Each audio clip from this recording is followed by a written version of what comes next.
Hi ladies. Okay, so some of the home practice for this week is recognizing the forms of masculine armor that you may have developed in your childhood to manage the pain that was caused from connecting to the feminine and being a feminine being.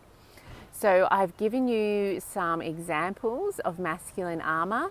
Like I said, that was not a definitive list, so you may sort of detect certain variations of the ones that I've provided.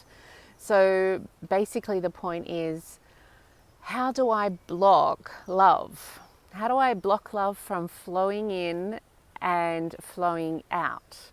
You know, what blocks the giving and the receiving of love in my life? And when you ask yourself that question, you should probably be able to identify some variation of those armors that I described. So the work for this week is to recognize the narrative or the beliefs or the thought patterns that these particular types of armor use to keep them active in you. So I've given you some examples in the worksheets. Things like, I better keep myself safe, otherwise I will be ridiculed, for example. And that would be an example of a narrative that perpetuates the distancer or the wall in us.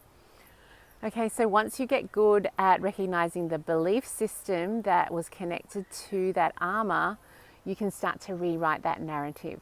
So you can start to reject and throw out and discard that narrative, that old one that might have applied in your past, but it no longer serves you. So your new narrative needs to be something that supports you in being more open to giving love, more open to receiving love, and letting love flow in and out.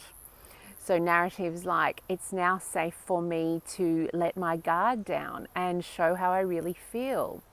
And if I show how I really feel and the other person does not receive it or will not receive it and integrate it, then this may not be a relationship where the feminine in me is honored.